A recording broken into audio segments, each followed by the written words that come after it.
अमेरिकी सीनेट की पूर्व स्पीकर हैं नैन्सी पेलोसी, जिन्होंने दलाई लामा से मुलाकात की है और इसके बाद चीन बौखला गया है।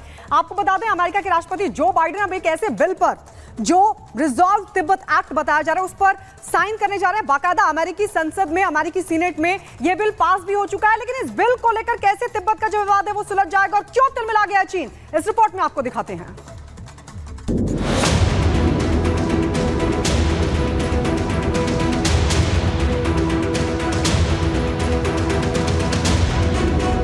तिब्बत को एक आजाद देश के तौर पर मान्यता देने का मन बना चुकी अमेरिका का रुख देखकर ड्रैगन बौखला गया है।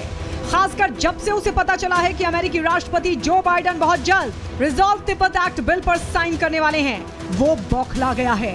उस पर रही सही कसर दलाई लामा से अमेरिका की पूर्व स्पीकर नैन्सी पेलोसी की मुलाकात की तस्वीरों ने चीन को चारों खाने चित कर दिया है। हालात ये हैं कि तिलमिला ड्रैगन एक बार फिर तिब्बत के मुद्दे पर अमेरिका को गीदड़ भभकी दे रहा है। चीन के विदेश मंत्रालय की प्रवक्ता लिन जियान ने अमेरिका को धमकी भरे अंदाज में कहा है, हम अमेरिका से दलाई गुट के साथ संपर्क बनाने और दुनिया को गलत संदेश देना बंद करने का आग्रह करते हैं।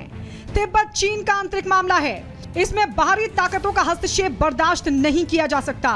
हम यूएस से तिब्बती स्वतंत्रता का समर्थन नहीं करने का आग्रह करते हैं। हम अमेरिका से रिजॉल्व तिब्बत एक्ट पर भी हस्ताक्षर नहीं करने का आग्रह करते हैं। बीजिंग अपनी संप्रभुता सुरक्षा के लिए सशक्त कदम उठाएगा।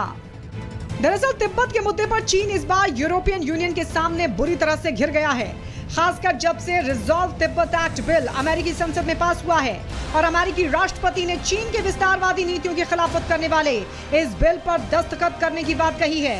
तभी से चीन बौखला गया है, क्योंकि इस बिल में साफ तौर पर कहा गया है कि इस बिल के तहत अमेरिका अब एक तरफ जहां तिब्बत के मसले पर चीन की प्रोपेगेंडा वॉर को निशाना बनाएगा, तो वहीं दूसरी तरफ यूएस तिब्बती धर्मगुरु दलाई लामा और चीन के बीच बातचीत के लिए दबाव भी बनाएगा।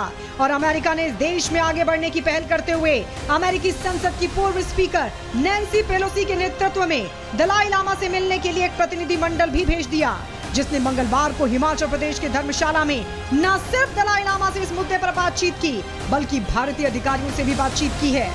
जाहिर है चीन के विस्तारवादी नीति को जबरदस्त चोट पहुंची है और इस बार ड्रैगन डिफेंसिव मोड में है। उसे इस बात का बखूबी अंदाजा है कि दुनिया के मानचित्र पर हेर फेर का जो खेल वो लंबे समय से खेलता चला आ रहा था, उस पर परमानेंट ब्रेक लगाने का टाइम आ गया है। Bureau report, Republic Bharat.